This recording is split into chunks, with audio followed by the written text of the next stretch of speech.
जय सीताराम, जय हनुमान, जय बागेश्वर धाम। सरकार, नमस्कार दोस्तों। भले ही परिवार में सबके पास मोबाइल फोन हो, किंतु समय देखने के लिए घर में एक दीवार पर घड़ी तो अवश्य होती है, क्योंकि यह सदियों से हमारे घर का हिस्सा रही है। यदि घर में कहीं भी दीवार घड़ी ना हो, तो बहुत अजीब लगता है। कुछ घरों में तो एक से ज्यादा भी घड़ी होती है। तो दोस्तों, घड़ी को क्या कहीं भी टांग देना ठीक है या नहीं, जानेंगे आज की इस वीडियो में। दोस्तों, घड़ी को भूल कर भी इस दिशा में ना लगाएं, इससे फैलती है घर में नकारात्मकता। इसी के साथ हम जानेंगे दोस्तों कि आपको कैलेंडर कहां पर नहीं लगाना है, क्या गलती आपको नहीं करनी है। तो चैनल को सब्सक्राइब करके बेल आइकन जरूर दबाइए और सच्चे मन से, सच्चे हृदय से कमेंट बॉक्स में लिखना न भूलें, जय जय बजरंग बली। और यदि आप बजरंग बली के सच्चे भक्त हो, तो वीडियो को एक लाइक अवश्य करें। दोस्तों, हम सभी के घर में घड़ी का प्रयोग किया जाता है। घड़ी जो बीते समय और आने वाले समय के बारे में हमें सूचित करती है। यदि हमारे जीवन पर सबसे ज्यादा किसी का प्रभाव पड़ता है, तो वह है समय का। हर किसी का समय एक जैसा नहीं होता। अच्छे और बुरे समय सभी के जीवन में आते रहते हैं। समय चक्र का चलना कायम ही रहता है। समय किसी के लिए नहीं रुकता। किंतु यदि हम आपसे कहें कि आप अपने समय को अच्छा बनाने के लिए कुछ उपाय कर सकते हैं, तो आपको यह सुनकर कैसा लगेगा? जी हाँ, हम बात कर रहे हैं घर में लगी घड़ी की, जिसे हम रोज निहारते हैं। पर कभी यह नहीं सोचा होगा कि यह घड़ी हमारा समयबद्ध अच्छा बुरा प्रभाव डालती है। इसी तरह घर में और भी कुछ चीजें हैं जो आपके वास्तु दोष का कारण बनती हैं और आपकी परेशानी की वजह बनती है। तो आए पहले जान लें, क्या आपको अपने घर में वास्तु दोष के बारे में कैसे पता लगता है और किस तरह से आप आसानी से इसे ठीक कर सकते हैं। दोस्तों, वास्तु शास्त्र के अनुसार किसी भी घर में वास्तु दोष होने से सुख, शांति और पारिवारिक उन्नति में बाधा पैदा होती है। इसका कारण है कि उसमें पनपने वाली नेगेटिव ऊर्जा से व्यक्ति के भाग्य पर प्रभाव पड़ता है। साथ ही घर के लोगों को कई प्रकार की परेशानियों का सामना करना पड़ता है। दोस्तों, शास्त्रों के अनुसार यदि हम ये छोटे मोटे उपाय कर लें, तो अपने घर में नेगेटिव एनर्जी से छुटकारा पा सकते हैं। आए जानते हैं, किंतु उससे पहले दोस्तों, आपसे रिक्वेस्ट है कि वीडियो को लाइक करें, अपने दोस्तों के साथ शेयर करें और यदि आपने अभी तक चैनल को सब्सक्राइब नहीं किया, तो सब्सक्राइब करके बेल आइकॉन अवश्य प्रेस कर लें। दोस्तों, नंबर 1, जीवन में तरक्की पाने के लिए रोज पहली रोटी गाय को दें, पीपल को जल चढ़ाए और चींटियों को शक्कर मिला हुआ आटा और तांबे के लोटे में जलव लाल चंदन मिलाकर रात को अपने सर के पास रखकर सो जाए। सुबह उस जल को तुलसी को चढ़ा दें। ऐसा करने से आपकी परेशानियां धीरे धीरे दूर हो जाएंगे। नंबर 2, वास्तु के अनुसार यदि आपके घर में तिजोरी है और आप उसके सामने शीशा लगा दें, तो इससे धन में बरकत होती है। व्यापारी लोग अपने कैश बॉक्स के सामने शीशा लगाएं, इससे आपके ग्राहक बढ़ेंगे।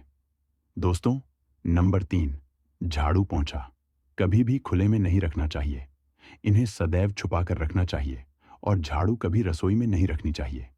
इस बात का बहुत विशेष ध्यान रखें। नंबर 4, शौचालय का दरवाजा सदैव बंद होना चाहिए। माना जाता है कि घर की नेगेटिव ऊर्जा शौचालय में ही वास करती है। ऐसे में यदि शौचालय का दरवाजा खुला रहता है, तो नेगेटिव ऊर्जा आपके घर में प्रवेश करती है। नंबर 5, घर में सुख शांति के लिए कपूर को घी में डुबाकर सुबह शाम जलाना चाहिए। इससे घर में वास्तु दोष भी कम होता है और घर में रह रहे सदस्यों के जीवन की परेशानियां कम होती हैं। दोस्तों, नंबर 6, दुर्घटना से बचने के लिए शाम को हनुमान चालीसा के पश्चात घर में कपूर अवश्य जलाना चाहिए। दोस्तों, नंबर 11, अच्छे भाग्य के लिए सुबह नहाते समय पानी में थोड़ा सा कपूर का तेल मिलाएं। शनिवार को चमेली का तेल भी मिला सकते हैं, उससे आपके भाग्य का उदय होगा। नंबर 12, लक्ष्मी की कृपा पाने के लिए रोज रात को रसोई अच्छी तरह से साफ करके चांदी की कटोरी में कपूर और लौंग जलाएं। यह प्रक्रिया रोज की जाए तो घर में बरकत बनी रहती है और मां लक्ष्मी जल्द ही ऐसे घर से आकर्षित होती है। ऐसे घरों से नकारात्मकता दूर रहती है। दोस्तों, नंबर 13, घर के सोने वाले कमरे में पौधे नहीं लगाने चाहिए, इससे के ऊपर नेगेटिव प्रभाव हावी हो सकता है। नंबर 14, घर में पूंछा लगाते समय पानी में सेंधा नमक डालें। सादे नमक का भी आप उपयोग कर सकते हैं, किंतु दोस्तों, ज्यादा फलदायी होता है। आपको शुभ फल जल्द ही प्राप्त होंगे। घड़ी की सही दिशा आपके जीवन को भी सही रास्ता दिखाने में मदद कर सकती है। इसके अलावा घड़ी को किस जगह लगाना चाहिए और किस जगह पर नहीं, यह भी हम बात करेंगे। सबसे पहली बात जिसकी हम बात करेंगे वो है दोस्तों, घड़ी का आकार। दोस्तों, यानी घड़ी किसी वास्तुशास्त्र के अनुसार गोलाकार की घड़ियों, अंडाकार घड़ी सबसे उत्तम मानी जाती है। पर आजकल देखा जा रहा है कि बाजार में कई प्रकार की घड़ी मौजूद हैं, जिसमें घर के सदस्य या भगवान की तस्वीरें और फोटो भी लगी होती हैं। किंतु दोस्तों, आपको बता दें कि घड़ी के साथ तस्वीरें लगाना बिल्कुल भी सही नहीं है। आपके घर के सदस्यों के जीवन पर समय का प्रभाव देखने को मिल सकता है, और भगवान की तस्वीर वाली घड़ी घर में बिल्कुल भी नहीं लगानी चाहिए, क्योंकि भगवान की तस्वीर को रोज धूप दीप अगरबत्ती और पूजन की आवश्यकता होती है, और घड़ी तो कई महीनों तक धूल में पड़ी रहती है। अगली बार जिसका आपको ख्याल रखना है वह यह है कि घड़ी को स्वच्छ रखें, साफ सफाई का ध्यान रखें, धूल न जमा होने दें, और कहीं से भी घड़ी टूटी फूटी नहीं होनी चाहिए दोस्तों। जैसा कि हम सभी चाहते कि हमारे जीवन में सब अच्छा और बेहतर होता रहे, तो उसके लिए हम खुद को समवारे रखते हैं, नए कपड़े और आभूषण पहनते हैं। उसी प्रकार अपने घर की घड़ी को स्वच्छ और नए जैसा ही रखना चाहिए, यानी कहीं से भी टूटी नहीं होनी चाहिए। समय समय पर घड़ी पर छड़ी, धूल और जालों को साफ करते रहें, जिससे आपका भाग्य भी धुंधला नहीं पड़ेगा। दोस्तों, कई घरों में आदत होती है कि पुरानी घड़ी को बनवाकर ही चलाते हैं। एक जगह नई घड़ी आई तो पुरानी किसी और जगह लगा देते हैं।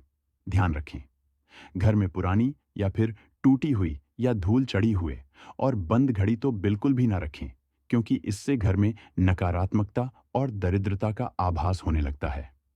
बंद पड़ी घड़ी को घर में रखने से व्यक्ति के जीवन में नए अवसर नहीं आते, और वह अपने कार्य में कामयाबी प्राप्त नहीं कर पाता। अगली बात जिसका आपको ध्यान रखना है वह है घड़ी की सही दिशा। घड़ी को कभी भी दक्षिण दिशा में नहीं लगाना चाहिए। दक्षिण यमलोक की दिशा मानी जाती है। काल का अंतिम चक्र यहीं से शुरू होता है, इसलिए वास्तुशास्त्र में इस दिशा को घड़ी के लिए अशुभ माना गया है। घर में घड़ी को उत्तर दिशा, पूर्व दिशा या पश्चिम दिशा में आप लगा सकते हैं, किंतु ध्यान रखें कि घड़ी को कभी भी मुख्य द्वार, कमरे के दरवाजे या आने जाने के लिए उपयोग किए जाने वाले दरवाजे के ऊपर भी नहीं लगाना चाहिए। इससे समय आपके आने जाने की गति और दिनचर्या पर पड़ सकता है। दोस्तों, घड़ी के साथ कैलेंडर का भी ध्यान रखें। जहां घड़ी समय का प्रतीक है, तो वही कैलेंडर उससे जुड़ी तारीखों का लेखा जोखा बताता है। कैलेंडर को पूर्वी और उत्तरी दिशा की दीवार पर कभी भी नहीं लगाना चाहिए। ये इससे वास्तु दोष उत्पन्न होता है। और कृपया करके अपने घरों में नए कैलेंडर के साथ पुराना कैलेंडर कभी भी नहीं लगाएं। दोस्त, घड़ी और कैलेंडर दोनों ही आने वाले समय के सूचक हैं, जो हमें आगे बढ़ने की प्रेरणा देते हैं। उन्हें समय के अनुसार ही लगाना चाहिए।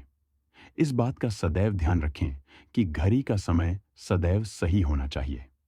इससे आपको कभी भी समय का कालचक्र और दुष्ट परिणाम प्राप्त नहीं होता, ये छोटा सा आप काम करके। छोटी छोटी बातें हैं जिनका आपको ध्यान रखना है दोस्तों। रखी हुई घड़ी और पुराना कैलेंडर आपके भाग्य को भी रुकावटों से भर देता है। इसीलिए यदि आपके घर में कोई पुरानी घड़ी है जो टूटी फूटी, तो उसे तुरंत घर से बाहर निकाल दें। दोस्तों, घर के उत्तर दिशा में देवी लक्ष्मी की ऐसी तस्वीर लगाएं जिसमें वह कमलासन पर विराजमान हो और स्वर्ण मुद्राएं गिरा रही हों। ऐसी तस्वीर लगाना शुभ माना जाता है। इससे घर में समृद्धि का वास होता है। साथ ही अगर आप उत्तर दिशा में तोता की तस्वीर लगाएंगे तो पढ़ाई करने वाले बच्चों के लिए काफी फायदेमंद होगा। दोस्तों, पूर्व दिशा के घर में सूर्य यंत्र की स्थापना करें। पूर्व मुखी घर में मुख्य द्वार के बाहर ऊपर की ओर सूर्य का चित्र या प्रतिमा लगाएं। इससे घर में सकारात्मक ऊर्जा का संचार होता है और नकारात्मक ऊर्जा के प्रवाह में कमी आती है। नौकरी और कारोबार के मामले में यह शुभ फलदायी होता है। आज के वीडियो में बस इतना ही दोस्तों। चैनल को सब्सक्राइब करके बेल आइकॉन भी अवश्य ही दबाकर रखें, जिससे आने वाले सभी वीडियो आपको समय पर सबसे पहले मिला करें। और कमेंट बॉक्स में सच्चे दिल से जय सीताराम अवश्य लिखें। धन्यवाद।